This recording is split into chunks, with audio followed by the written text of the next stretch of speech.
আমরাও রাসূলের মিলাদ মানি, কিন্তু কিভাবে? উল্টোভাবে। কিভাবে? উল্টোভাবে। কারণ আমরা রাসূলের জন্মের দিন রোজা রাখি না, আমরা বিরিয়ানি নিয়ে ফালাফালি আছে না নাই, গরুর গোশত নিয়ে আছে না নাই। আমি এই অঞ্চলে এসে যেটা দেখলাম, মিলাদুন নবীর মাসে যেইভাবে গরু কেনার জন্য টাকা কালেকশন করা হয়, এরপরে গোস্ত বন্টন করা হয়, ফাঁক করে ঘরে ঘরে গোস্ত আর বাদ দেওয়া হয়, এটার নাম মিলাদুন নবী না, এটার নাম হচ্ছে ফ্যাট ফুজারি। আওয়াজ করে বলুন ঠিক কিনা? এটা কোনো মিলাদুন নবী হতেই পারে না। আপনি যদি সত্যিকারে মিলাদুন নবী পালন করেন, তাহলে আপনাকে রোজা রাখতে হবে সোমবার দিন আপনাকে রোজা রাখতে হবে। মিলাদুন নবীর মাসে আপনাকে বেশি বেশি রোজা রাখতে হবে, তাহলে রাসূলের প্রতি মিলাদুন নবী আদায় হবে। আওয়াজ করে বলুন ঠিক কিনা?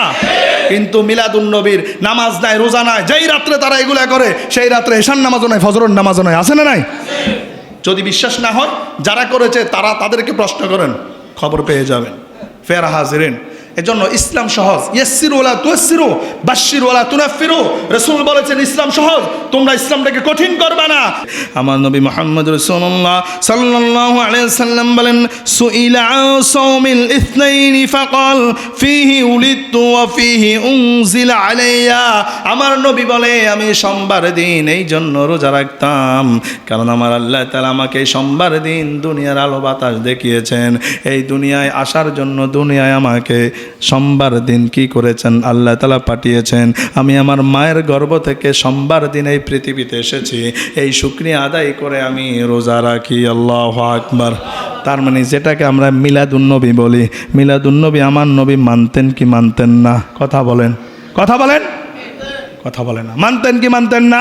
মিলাদ মানে জন্ম। মিলাদ মানে কি? মিলাদ মানে মিলাদুন নবী মানে জন্মের দিন, রাসূলের জন্মের দিন। সিরাতুন নবী মানে 63 বছরের জিন্দেগি। আল্লাহু আকবার। আপনি কোনোটা থেকে কোনোটা বাদ দিতে পারবেন না, ছাড়তে পারবেন না। মিলাদুন নবীকে যেমন অস্বীকার করা যাবে না, তেমনিভাবে সিরাতুন নবীকেও কি করা যাবে না? অস্বীকার করা যাবে না। এই মিলাদ থেকে আমাদের শিক্ষণীয় কোনো বিষয় নাই। মিলাদটাকে আমাদেরকে বিশ্বাস করতে হবে।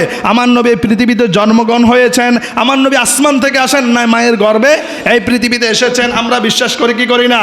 এরপরে সিরাতুন নবী আপনি অবিশ্বাস করতে পারবেন না।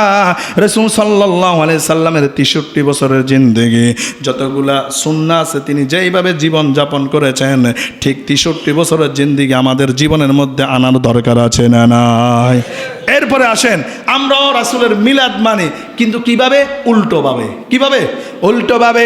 কারণ আমরা রাসূলের জন্মের দিন রোজা রাখি না, আমরা বিরিয়ানি নিয়ে ফালাফালি আছে না নাই, গরুর গোশত নিয়ে আছে না নাই।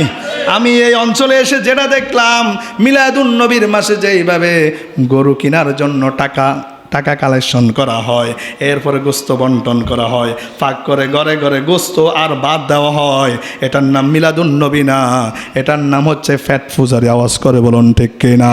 এটা কোনো মিলাদুন নবী হতেই পারে না। আপনি যদি সত্যিকারে মিলাদুন নবী পালন করেন, তাহলে আপনাকে রোজা রাখতে হবে সোমবার দিন আপনাকে রোজা রাখতে হবে। মিলাদুন নবীর মাসে আপনাকে বেশি বেশি রোজা রাখতে হবে, তাহলে রাসূলের প্রতি মিলাদুন নবী আদায় হবে। আওয়াজ করে বলুন ঠিক কিনা? কিন্তু মিলাদুন নবীর নামাজ নাই, রোজা নাই, যেই রাত্রে তারা এগুলা করে, সেই রাত্রে এশার নামাজও নাই, ফজরের নামাজও নাই, আছে না নাই? যদি বিশ্বাস না হয়, যারা করেছে তাদেরকে প্রশ্ন করেন, খবর পেয়ে যাবেন। ফের হাজিরিন, এজন্য ইসলাম সহজ। ইয়াসসিরু ওয়ালা তুয়াসসিরু, বাশশিরু ওয়ালা তুনাফফিরু। রাসূল বলেছেন ইসলাম সহজ, তোমরা ইসলামটাকে কঠিন করবে না, মানুষদেরকে বিভ্রান্ত করবে না, মানুষদেরকে সুসংবাদ দিবা। আওয়াজ করে বলুন ঠিক কিনা?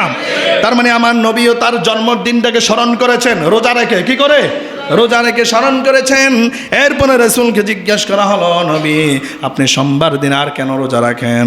আমার নবী বললেন, ওয়াফিহি উনজিলা আলাইয়া, আমার উপরে আমার আল্লাহ তাআলা সর্বশ্রেষ্ঠ কোরআন, পবিত্র আল কোরআনটা নাজিল করেছেন, এই জন্য আমি সোমবার দিন শুকরিয়া আদায় করে রোজা রাখি। আল্লাহু আকবার। তার মানে সোমবার দিন রোজা রাখার দরকার আছে না নাই? এরপরে জিজ্ঞাসা করা হলো, নবী আপনি বৃহস্পতিবার দিন কেন রোজা রাখেন? রাসূল সাল্লাল্লাহু আলাইহি সাল্লাম বলেন, তু'রাদু আ'মালুন নাসি ফি কুল্লি জুমুআতিন মাররাতাইন ইয়াউমাল ইসনাইনি ওয়া ইয়াউমাল খামিস ফায়ুগফারু লিকুল্লি আবদিন মুমিন। রাসূল সাল্লাল্লাহু আলাইহি সাল্লাম বলেন, সোমবার বৃহস্পতিবার দিন সাপ্তাহিক আমলনামাটা আমার আল্লাহর কাছে উত্তোলন করা হয়, এই জন্য আমি বৃহস্পতিবার দিন রোজা রাখি, যেন আমার সারা সপ্তাহ আমলনামাটা রোজাদার সিয়াম পালনের মাধ্যমে আমার আল্লাহর কাছে উত্তোলন করা হয়। আল্লাহু আকবার। ফর এক্সাম্পল ধরেন একটা কথা বলি, আপনার একটা বাচ্চা প্রতিষ্ঠানে পড়তেছে, তাহলে বছরে পরীক্ষা হয় কয়টা? 3টা। কয়টা পরীক্ষা হয়? 3টা। প্রথম পরীক্ষা আপনার বাচ্চা ফেল, কি বাচ্চা ফেল, দ্বিতীয় পরীক্ষায় ফেল, কিন্তু লাস্ট পরীক্ষা ফাইনাল পরীক্ষা সে পাস করেছে, তাহলে সে কি ক্লাসে উঠবে? নতুন ক্লাসে যাবে? কিন্তু প্রথম পরীক্ষা সে পাস, দ্বিতীয় পরীক্ষায় পাস, ফাইনাল পরীক্ষায় ফেল, নতুন ক্লাসে যেতে পারবে? কথা বলুন, পারবে? পারবে না। এজন্য আপনি সপ্তাহের শুরুতে আপনি হয়তো নামাজ কয়েক ওয়াক্ত মিস গিয়েছে, আপনি হয়তো অনেকে মনে কষ্ট দিয়েছেন, কিন্তু বৃহস্পতিবার দিন আপনি রোজা রেখেছিলেন, 5 ওয়াক্ত নামাজ পড়েছিলেন, আপনি ইবাদত বন্দিগি করেছিলেন, এই আপনার শেষ ভালো যার সব ভালো তার। তাহলে বৃহস্পতিবার দিন রোজা রাখার দরকার আছে না নাই? কথা বলুন, আছে না নাই? এজন্য আমাদেরকে বৃহস্পতিবার দিন কি করতে হবে? বৃহস্পতিবার দিন আমাদেরকে রোজা রাখতে হবে। রাসূল সাল্লাল্লাহু আলাইহি সাল্লামের জন্য সোমবার দিন রোজা রাখতেন আর বৃহস্পতিবার দিন রোজা রাখতেন, কিন্তু আমরা অনেকে না জানার কারণে সোমবার দিন রোজা রাখি না, বৃহস্পতিবার দিন রোজা রাখি না, শুক্রবার দিন রোজা রাখি। আছে না নাই? কথা বলুন, আছে না নাই? শুক্রবার দিন অনেকে মনে করি শুক্রবার দিনটা তো গুরুত্বপূর্ণ দিন, সম্মানিত দিন। হ্যাঁ, ঠিক আছে, সপ্তাহের মধ্যে উত্তম দিন হচ্ছে শুক্রবার দিন, জুমার দিন, ইয়াউমুল জুমআ। কি ইয়াউমুল জুমআ? এটা জুমার দিন, এটা সপ্তাহের মধ্যে উত্তম দিন। আবার অনেক ফুকাহে কেরাম বলেছেন এটা গরিবের হজের দিনও, হজের দিন। কারণ সারা সপ্তাহ যে নামাজ পড়ে না, মসজিদে আসে না, জুমার নামাজে আসে কি আসে না? কথা বলেন। এই যে আজকে যারা জুমার নামাজে এসেছেন, আপনারা দেখবেন গত জুমায় যে এসেছে আবার আজকে এসেছে। আপনি যদি তাকে প্রশ্ন করেন যে আপনি কেন নামাজ পড়তে আসছেন, তখন বলবে জুমার নামাজ না পড়লে কি হয়, এ পড়ার জন্য এসেছে। আল্লাহি তাল্লাহি বিল্লাহি, আল্লাহর কসম করে বলি, সে আল্লাহকে ভয় করে নামাজ পড়তে আসে নাই, সামাজিকতা রক্ষা করার জন্য মসজিদে এসেছে। আওয়াজ করে বলুন ঠিক কিনা?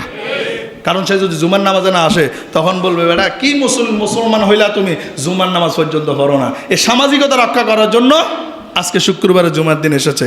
ফের হাজিন, এর জন্য বলবো যারা শুক্রবার দিন রোজা রাখেন বা মা বোন যারা রাখে, শুক্রবার দিন রোজা রাখতে বলবেন না। শুক্রবার দিন হচ্ছে আনন্দের দিন। আপনি সারা সপ্তাহে কাজে কর্মে ব্যস্ত, অফিসে থাকেন, বিভিন্ন কর্ম নিয়ে থাকেন, আপনি শুক্রবার দিন এটা ছুটির দিন। শুক্রবার দিন পরিবার নিয়ে একসাথে হবেন, পরিবার নিয়ে ভালো মন্দ ফাঁক করবেন, পরিবার নিয়ে বসবেন, খাবেন, একটু কথাবার্তা বলবেন, একটু সূরা কেরাত জিজ্ঞেস করবেন, নামাজ সম্পর্কে জিজ্ঞেস করবেন। শুক্রবার দিনটা হচ্ছে একটু আনন্দের দিন। কিসের দিন? পরিবারকে সময় দেওয়ার দিন। কিন্তু সেই শুক্রবার দিন আমরা রোজা রাখি বসে রয়েছেন। ফের হাজির, এর জন্য রোজা রাখলে আমরা সোমবার এবং বৃহস্পতিবার দিন রাখবো, তাহলে সুন্নতটা কি হবে? পালন হবে। আবার প্রতি মাসে, তাহলে আপনি যদি সোমবার দিন এবং বৃহস্পতিবার দিন রোজা রাখেন, সারা সপ্তাহ রোজা রাখলে যে সওয়াব, সেই সওয়াব আপনি পেয়ে যাবেন।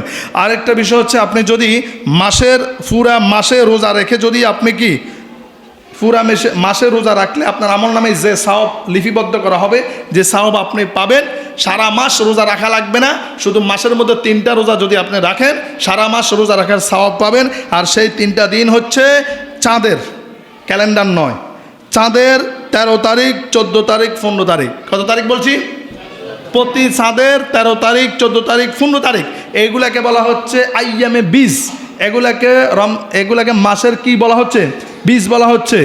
এই প্রতি মাসে যদি আপনি চাঁদের 13 তারিখ, 14 তারিখ, 15 তারিখ রোজা রাখেন, সারা মাস রোজা রাখলে আপনার আমল নামে যে সওয়াব লিপিবদ্ধ করা হতো, এই 3টা রোজা রাখলে আপনার আমল নামে সেই সওয়াব লিপিবদ্ধ করে দিবেন একজন, তিনি কে?